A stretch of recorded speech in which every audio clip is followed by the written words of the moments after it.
Kang Odoy Channel menguak mitos, fakta, dan sejarah.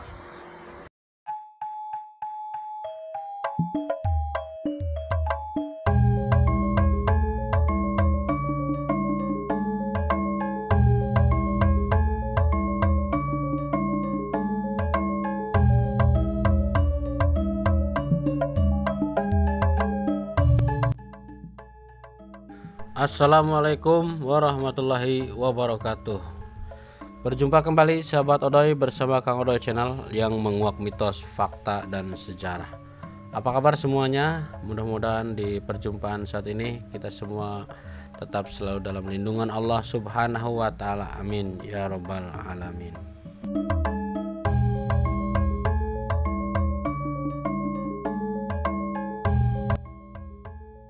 Sahabat, pada perjumpaan ini kita akan menguak tentang sejarah penyebab Perang Kedondong Kecamatan Susukan Kabupaten Cirebon.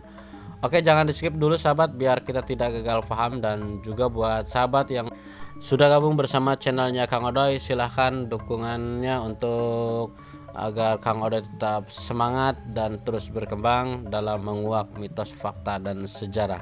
Silahkan like, komen, dan subscribe, juga aktifkan lonceng notifikasinya agar bisa menyimak video-video terbaru Kang Odoy yang selalu menarik, tentunya selalu menguak mitos, fakta, dan sejarah.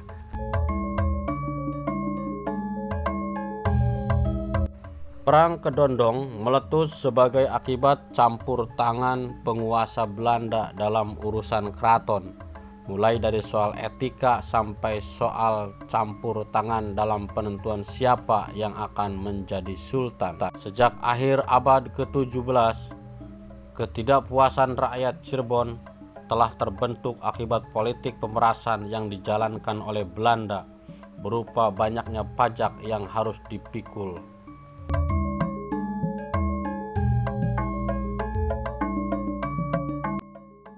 Perang Kedondong atau Perang Cirebon pada tahun 1818 di daerah Cirebon dipimpin oleh Bagus Rit atau Rama Gusti.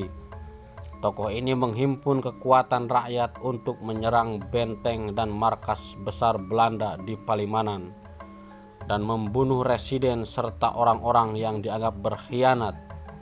Perang Kedondong di Cirebon membawa dampak yang luas. Kekuatan, kekuasaan, dan wilayah sultan-sultan di Cirebon dikurangi, sehingga kerajaan yang sudah kecil itu menjadi semakin sempit.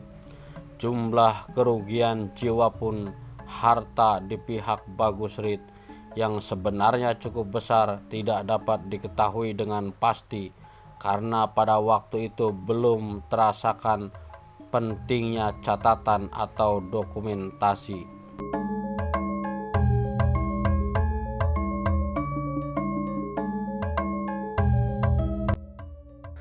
Pada abad ke-19, tekanan kolonialis di Jawa semakin menguat, terutama ketika berkuasanya Herman Willem Daendels dan Thomas Stamford Raffles yang menerapkan berbagai kebijakan politik radikal.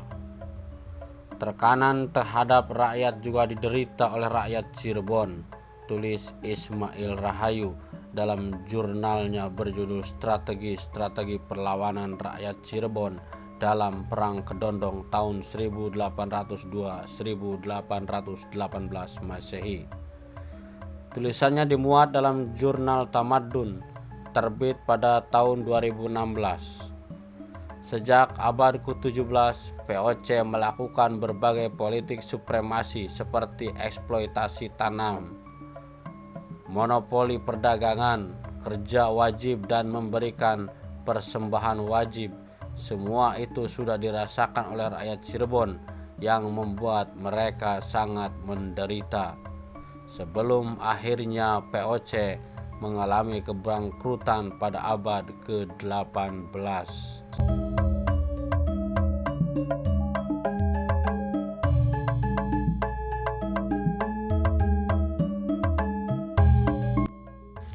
Namun berakhirnya kompeni di tanah Cirebon tak kunjung menjauhkan mereka dari praktik penjajahan. Bahkan pada abad ini, para Sultan Cirebon berada pada suatu masa di mana kedudukannya sebagai penguasa hilang sama sekali. Rakyat menyadari bahwa penguasa sangat berperan dalam menentukan nasibnya, sehingga penguasa yang pro rakyat adalah harapan dan harus diperjuangkan. Maka ketika raja sebagai harapan, rakyat tidak memperoleh haknya sebagai penguasa, rasa kecewa dan amarah rakyat terhadap pemerintah kolonial Belanda semakin mendalam hingga munculnya upaya untuk melakukan perlawanan.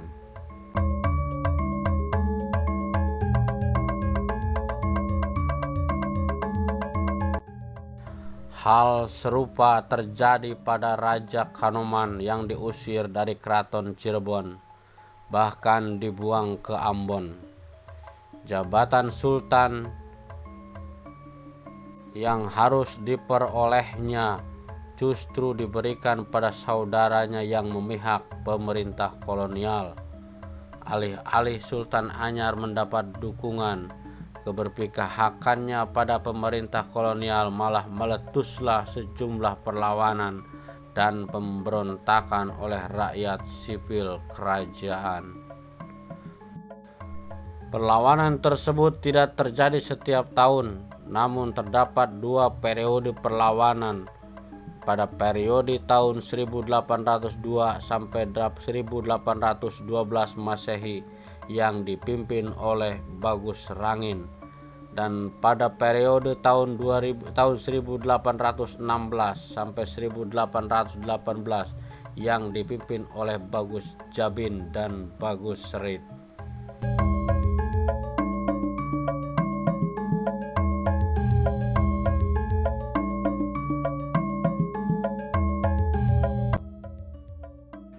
Menariknya, perlawanan yang kemudian dikenal dalam Babad Kana dan Babad Cirebon disebut dengan istilah Perang Kedondong, di mana perlawanan digerakkan oleh masyarakat miskin di Cirebon yang marah dan kecewa dengan pemerintah kolonial.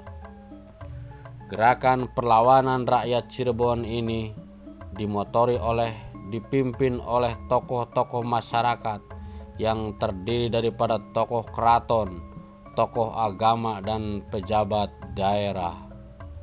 Sebelum pecahnya Perang Kedondong, beberapa tokoh penggerak seperti Sultan Muhammad Safiyuddin dan Pangeran Surya Kusuma melakukan pertemuan di Tengah Tani, sebuah daerah di Cirebon.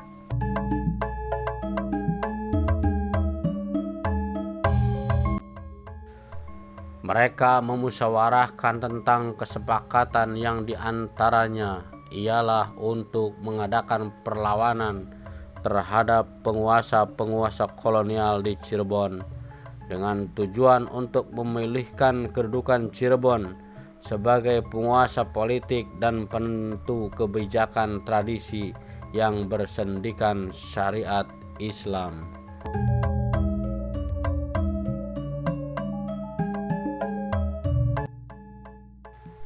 Hasil kesepakatan itu segera disebarkan secara diam-diam.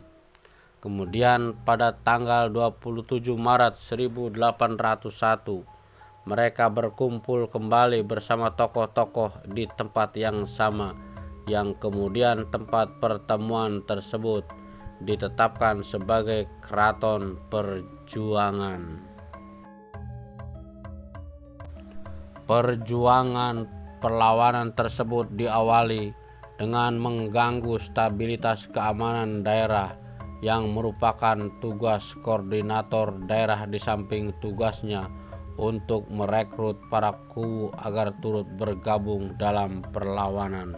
Akhirnya, berbagai pergerakan perlawanan rakyat berupa huru-hara pun pecah secara sporadis di wilayah Cirebon. Setidaknya hal itu dimulai sejak tahun 1802.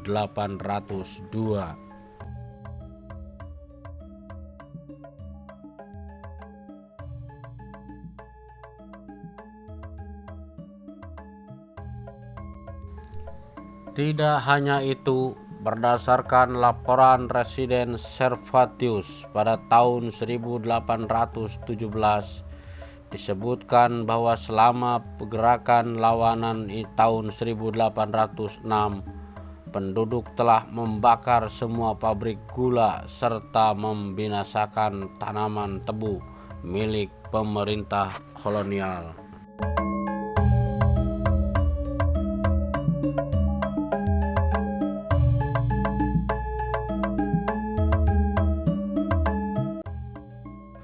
Dalam perlawanan pergerakan itu, orang-orang Cina banyak yang dibunuh dan diusir dari wilayah Cirebon seperti Palimanan, Loh Bener, Indramayu, dan lain sebagainya.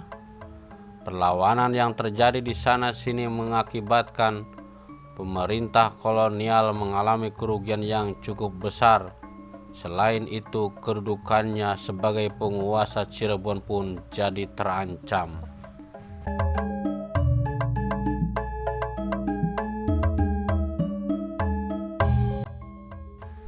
Tak hanya residen Cirebon, setelah mengetahui peristiwa perlawanan tersebut, Residen Priangan yakni Van Hotman segera berangkat menuju perbatasan untuk melindungi gudang-gudang kopi di Tomo dan Karangsembung dari amuk massa. Berdasarkan Betluit tanggal 25 Januari 1818 nomor 1, Wali negara memerintahkan beberapa pasukan untuk segera berangkat ke Cirebon melalui jalur laut.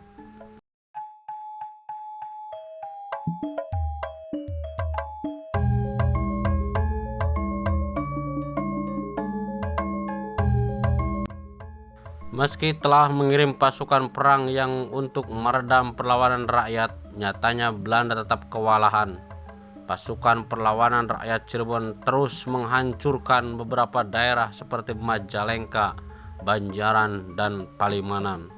Pemerintah Hindia Belanda yang kewalahan menghadapi perlawanan rakyat mengalami kerugian besar. Sedikitnya Belanda menderita kerugian sekitar 150.000 gulden.